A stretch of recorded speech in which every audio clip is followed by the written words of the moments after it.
I would love nothing more than you to prove me wrong. I would love nothing more for you to tell me it's not $26 billion or $30 billion, that it's $2.6 billion or $2 billion or $200 million. But after 3 different attempts for them to discredit our estimates, the day before yesterday, they admitted that we were right. All right, so what do I tell 663,000 people in 2 years or 3 years when President Trump breaks his promise by pushing them off of Medicaid because the funding's not there anymore, guys? I think in the White House, the advising the president are not telling him that the effect of this bill is to break a promise. Thank you, Mr. President. Mr. President, I come today to explain my vote yesterday for voting against the motion to proceed on this bill. Mr. President, I spent most of my career in management consulting, managing large, complex enterprise projects, multi-year, thousands of hours, a lot of complexity that take people, process, and technology to make it work. I learned a lot in that career, and I was able to go to the legislature and take that mindset as a member of the minority for 2 terms, and then we got a majority in 2010, and I found myself being the Speaker of the House. Mr. President, we were in the middle of the financial crisis. When I got sworn in January of 2011, North Carolina had a $2 billion shortfall on a $20 billion general revenue fund. And I had 6 months to balance that budget. Well, Mr. President, we did something that had not been done in North Carolina. We took the time to understand every aspect and every dollar that was being spent in government. We determined how to cut government in a way that was sustainable. We cut 12% from the university system budget. Not the rate of growth, but the actual spending. And I had some people say that it was going to be disruptive and the University of North Carolina would never be the same again. But Mr. President, we did it in a way that was instructed by the operations of the university system. And we did it in a way in concert with the chancellors. And you know what happened, Mr. President?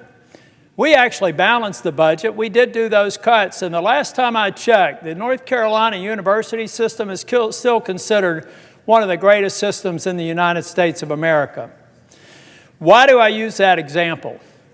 Because the Medicaid proposal in this bill bears no resemblance to that kind of discipline and due diligence. It has no insights into how these provider tax cuts are going to be absorbed without harming people on Medicare. And even worse, most of my colleagues do not even understand on either side of the aisle the interplay of state-directed payments and the devastating consequences of the funding flows that are going to be before us. Mr. President, here's how I figured out the impact in North Carolina. I used to be Speaker of the House, and I like the Speaker and have good relationship with the Speaker and the President Pro Tem, so I called them up. And I had my staff ask them if they would do an economic impact assessment on what this proposed bill would do to the Medicaid program in North Carolina. But I didn't want just the view of the Republican partisan staff that reports to the Speaker and the President Pro Tem on how they're going to absorb this bill. I decided to go to Josh Stein, the governor, and I went to his Democrat staff for Medicaid. I asked them to prepare an estimate, independent of the estimate that I had done with fiscal research. But I took a step further, Mr. President. I went to the Hospital Association. I asked 3 different independent groups, a partisan Democrat group, a partisan Republican group of experts, and a nonpartisan group of the Hospital Association to develop an impact assessment independent, not talking, not sharing, reporting to me. And what I found is the best case scenario is about a $26 billion cut. Now, we've got a delay, so it may be 2 years, it may be 1 year. All it does is make that $26 billion happen in year 1 or year 12, but the impact is the same, Mr. President, and it's indisputable. Now, when I actually presented this report that you can find on my website, I had people in the administration say, "You're all wet, you don't know what you're doing." I said, well, why don't we assemble a series of meetings we're going to provide you our analytics. You go through it, tear it apart. And I told about Mehmet Oz, who I consider to be one of the most capable people in the Trump administration. He's a brilliant man, and I'd encourage my Democrat colleagues to talk to him. He knows this stuff, and he's very focused on getting efficiencies out of CMS. So we had 3 different conference calls with CMS, with Oz on the phone and on the video, and me on the video. And I said this, guys, I would love nothing more than you to prove me wrong.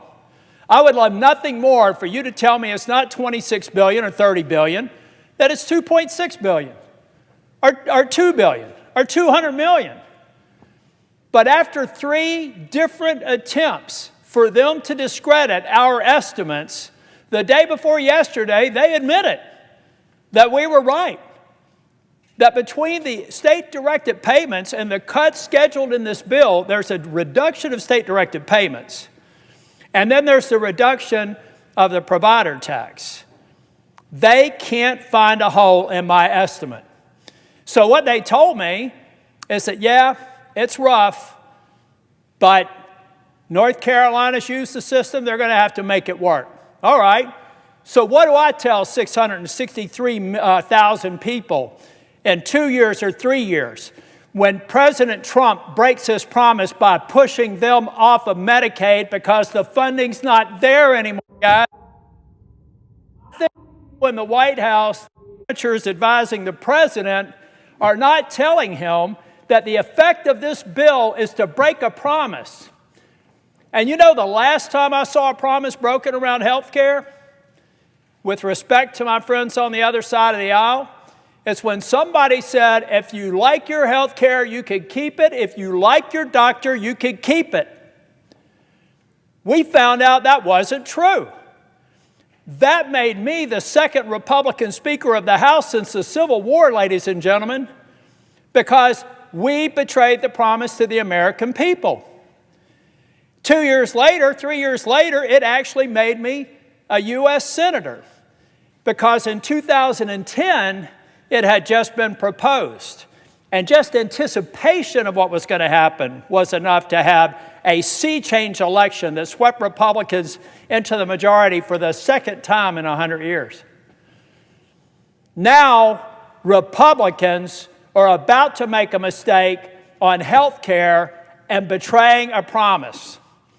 It is inescapable that this bill in its current form will betray the very promise that Donald J. Trump made in the Oval Office or in the cabinet room when I was there with finance, where he said we can go after waste, fraud, and abuse on any programs.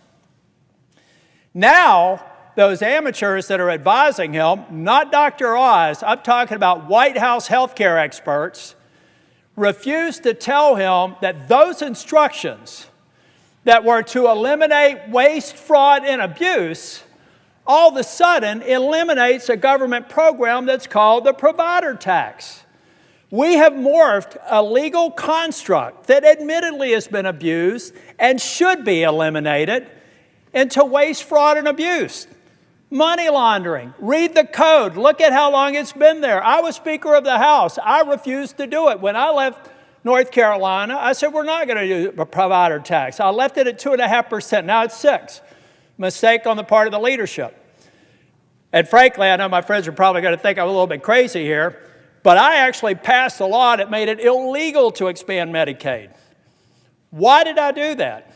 Because I was convinced someday we would be here.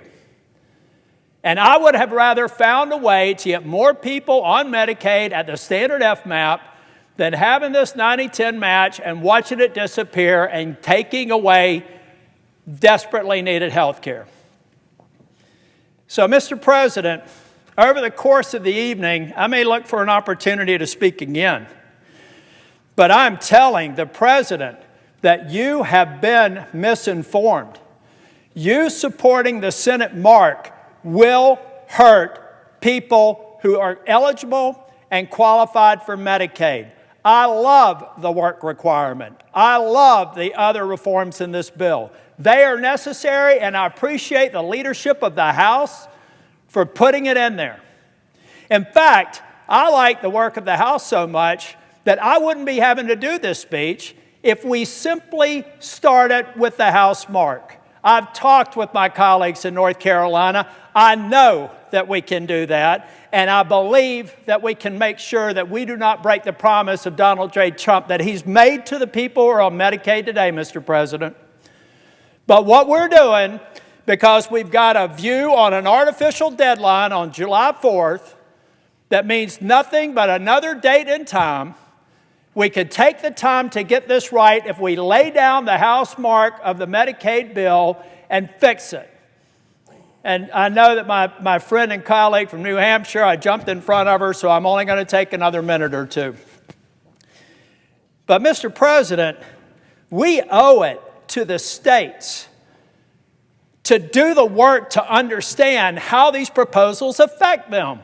How hard is that? I did it.